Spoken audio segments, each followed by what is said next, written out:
Bakit ang yabang-yabang mo at ang tapang-tapang mo magganyan? Kasi alam mo naman na yung mga resibo na sinasabi mo, pirma lang ng mga tao na binigyan nyo ng ayuda na ginagamit nyo sa pamumulitika. Kayo lahat, suportahan nyo yung luho ko. Okay? Pupunta ako ng Japan, bayaran nyo yung ticket ko. Sigurado ako may papakita akong resibo sa inyo na bumili ako ng ticket papunta sa Japan.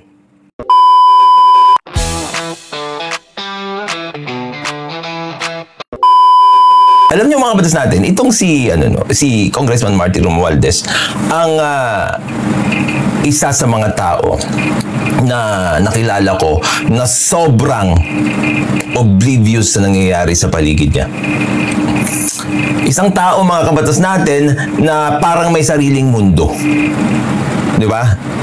Alam mo yung parang meron kang kaklase nung high school na inuuto-uto mo. Kasi marami siyang pera, tapos nililibre ka niya. Tapos syempre, pinapalakpakan mo lagi, binibigyan mo ng maraming compliments. Tapos mga kabatas natin, delusional.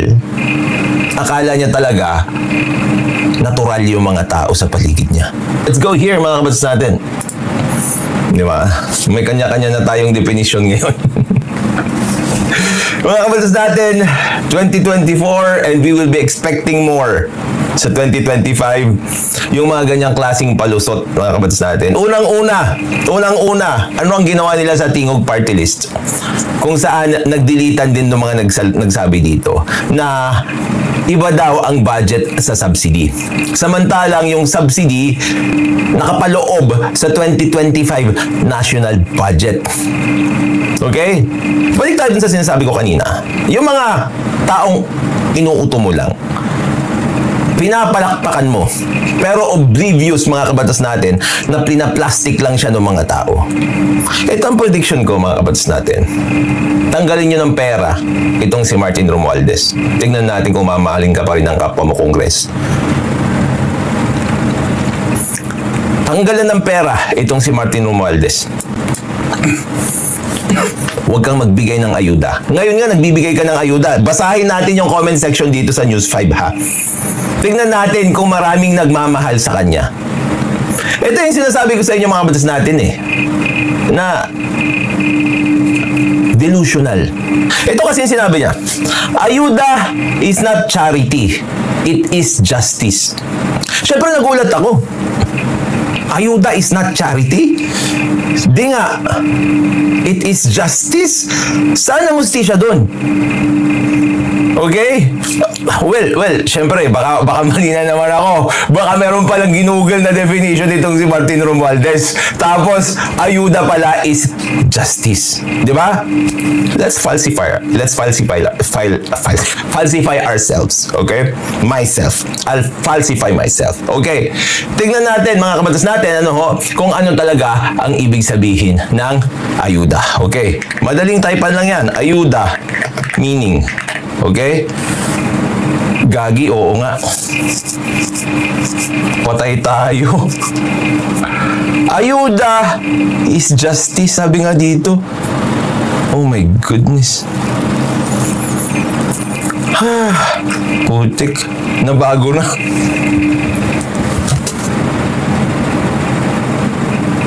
Nabago na mga kabatas natin. Sorry naman. Hindi, joke lang. Tingnan nyo.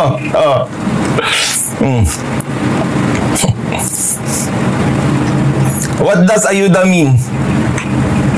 Tagalog slang. Definition sa tagalog.com.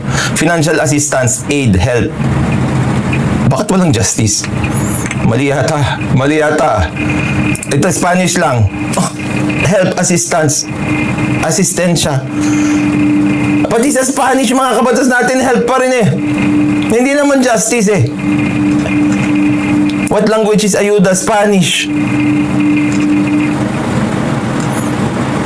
What is... Oh my goodness. Institute of Development Studies. Ayuda is a Filipino word that means aid or assistance. Hindi ba nabago, Congressman Martin Romualdez? Oy!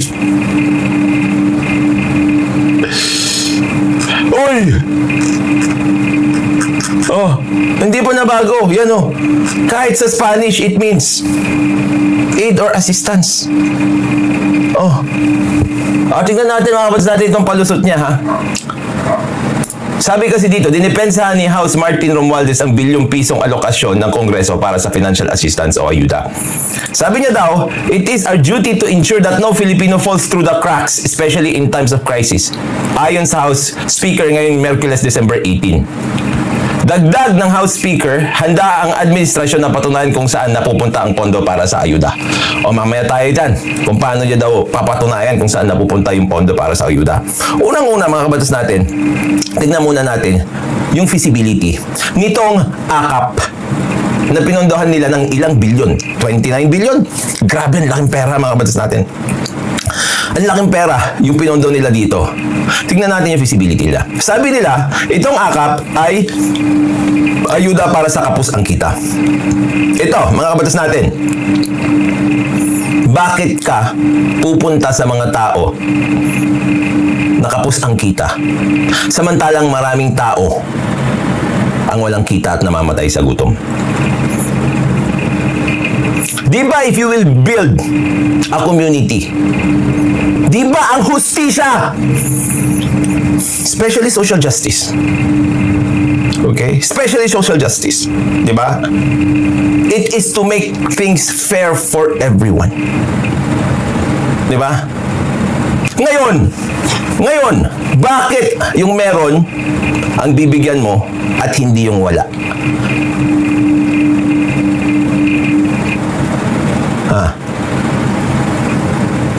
Meron taong, ito na lang. Okay, ito na lang. Meron taong nangangailangan ng agarang tulong. May sakit. Mamamatay na pag hindi mo pakakainin. Meron naman tao na may sakit. Hindi pa naman mamamatay. Gutom. Okay? Parehas silang gutom. Pero yung isa mamamatay na. Kasi nga, yun nga, yung pulubi.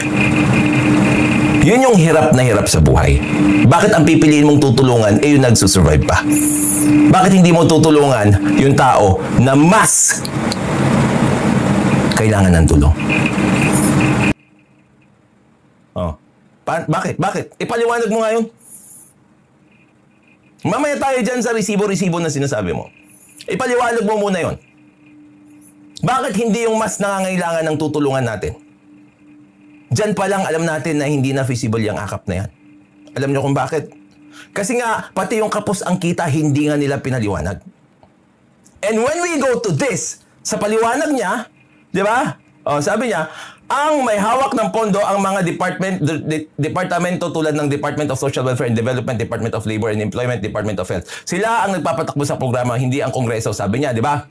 Pero, paano yung AKAP? Anong department yun? DSWD. Dole? Punta tayo dito sa mga kontra sa ayuda, handang ipakita ng administrasyong ito kung saan napunta ang bawat sentimong inilaan para rito.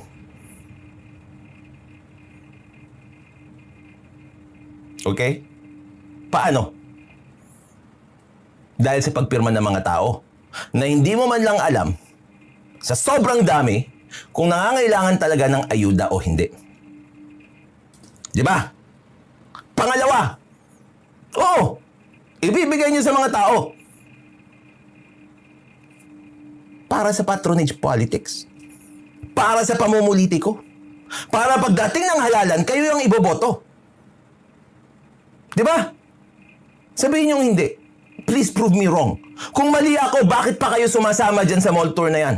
Kung mali ako, bakit panay ang sigaw? Panay ang sigaw nitong si Congressman Luis Tro na kung wala si Speaker, wala ang AKAP. Kung wala si Speaker, walang AIX. Umuulan ng biyaya sa District 2 dahil kay Speaker. O ngayon, patunayan mo sa akin na yun o hindi yun ang main purpose ng ayuda na yan. Kasi kung hindi yun ang main purpose ng ayuda na yan, I challenge you na huwag magpakita sa bigayan ng mga ayuda na yan. Ha? Sige! Prove us wrong! Totoo yung sinabi mo na lahat ng programang ito ay may totoong benepisyaryo. Naniniwala ako dyan. Barya lang naman yan kapag hinati-hati mo na eh. Di ba? Pero syempre, wag naman sana na habang buo pa, meron nang may ibubulsa. Sige, given na lahat ng programang yan ay may benepisyaryo. Sino? Hindi wala ang parameters kung sino ang kapos ang kita.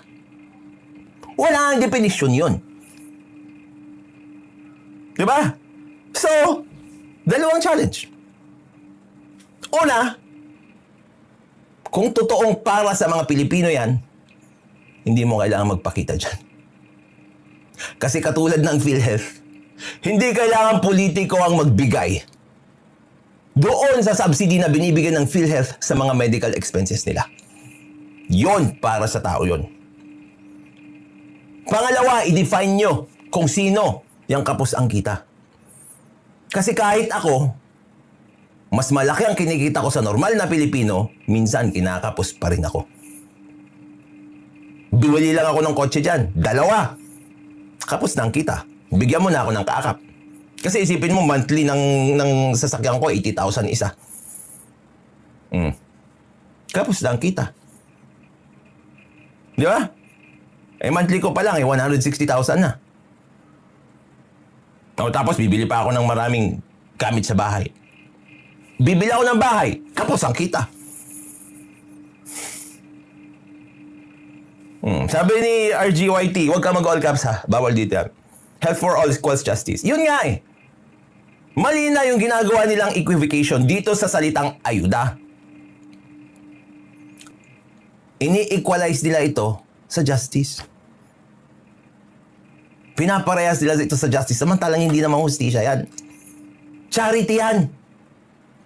May totoong resibo. Walang notice of disallowance mula sa Commission on Audit. Sabi niya. Anong totoong resibo?